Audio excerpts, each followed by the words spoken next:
Shalom. This week's Sedra is Sedra Shemot.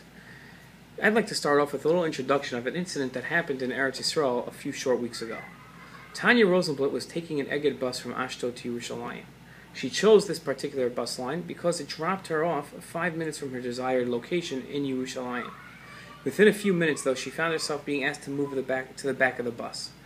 A Torah-observant Jew had asked her, and in not so nice of a way, to respect the customs of this particular bus line. The custom of this bus line was while women sit in the back of the bus. In this Dvar Torah, I'll examine where such an idea that women should sit in the back of the bus came from.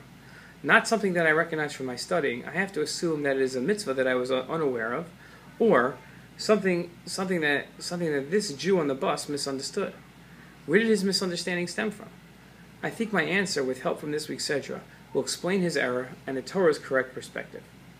We have a natural attraction to claim discrimination within religion. We like to think that we know better than ancient practices, and to bolster our contentions, we ascribe primitive practices to logical traditions.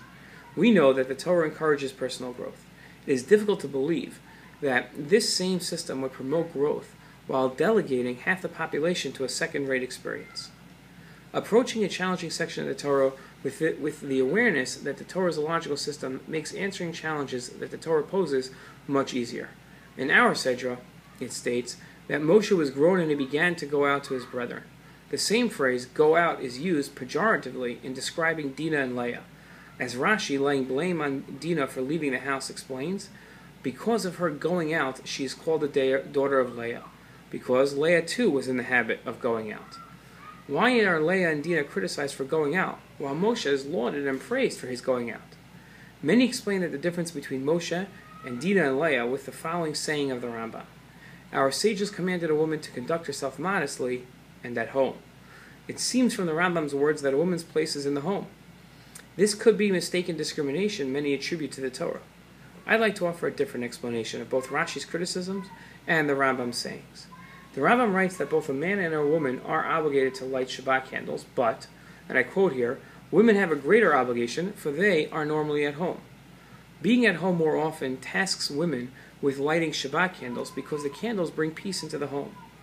Based on this, I'd like to suggest that women are charged with the heady responsibility of laying the foundation for personal growth of their entire family by setting the atmosphere in the home. This is the meaning of the Talmud saying, one who habitually lights Shabbat candles will possess scholarly sons. It's not the lighting of the candles that produces scholarly sons, but the atmosphere that the Shabbat candles represent, one conducive to advancement for the entire family. The Torah doesn't discriminate against women. If it demanded women to stay home, there would be a prohibition for women of leaving the home. Dinah and Leah were criticized not for going out, but for abandoning their true challenge, laying the foundation for growth. The Torah isn't adding restrictions to women, it's adding responsibility. I hope you enjoyed this week's Dvar Torah. Shabbat Shalom.